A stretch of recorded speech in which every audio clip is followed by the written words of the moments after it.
It's right now, and it's personal. I manage the station here in Harrisonburg, which are actually kind of a number of media entities. The traditional ABC station, which has been around since 1953. We signed on a Fox and a My Network station using the additional bandwidth that digital allowed a few years ago.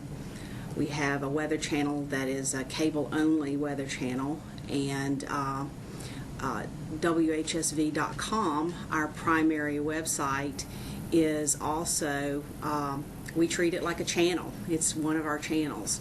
I also have oversight of stations in Charlottesville, Virginia, and in Winchester, Virginia. One of the interesting things that I've actually seen happen here is that we went from a TV station that had a website, had a mobile product, but we were a TV station. Everything was about getting the news and information and weather on TV, and then getting it on any other platforms, the website, the mobile, Facebook was way down the line. Now, what happens is when a reporter goes to breaking news, before they ever set up the broadcast camera, they're taking pictures or video with their cell phone and they're posting it to the web and Facebook and making sure that text alerts go out via the mobile device before we ever have a chance to put it on television. So we don't break news on TV anymore. We break it sometimes on Facebook. I think two ways it's a really big deal to us. The first is that it has the opportunity to take viewers and turn them into fans. In fact, we reached a point actually during the storm, the last major storm, where our morning show was about to cross the threshold of, I think, 5,000 friends, and then they had to convert to a fan page. And so they were literally asking viewers to push them over, that number, and that we want to get 5,000 friends before the end of this storm. But when you're communicating with people, either the anchors and reporters communicating through Facebook or through Facebook and the air, I see it on Facebook, I say it on the air. And we had a lot of opportunity for that during the storm because we were live for many, many hours at a time, lots of ad-libbing.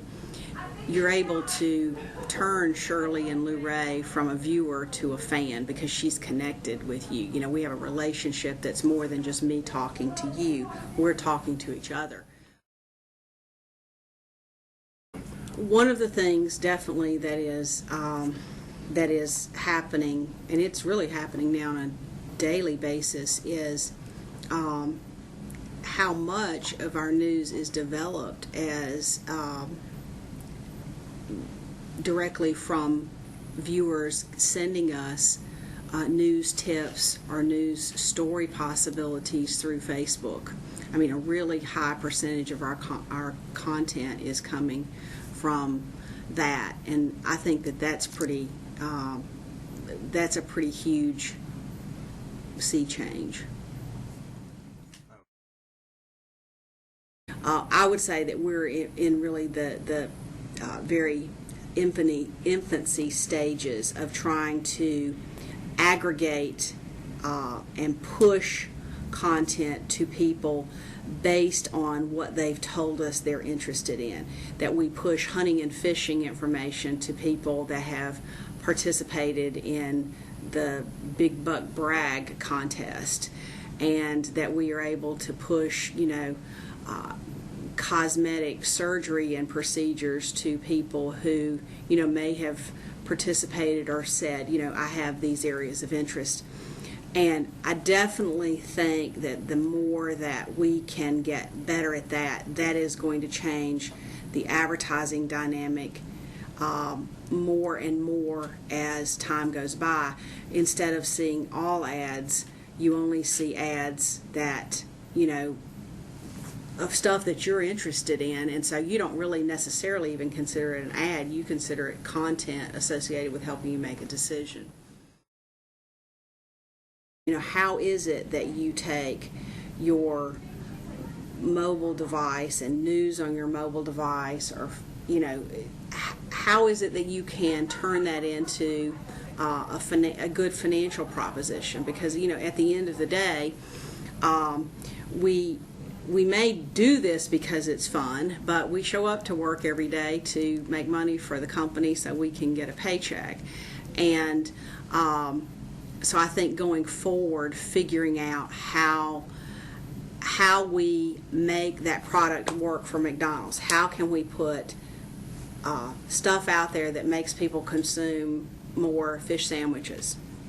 I would say that whatever way we can push it first is how we do, and that we never break news on TV anymore. I mean, it's broken through new media.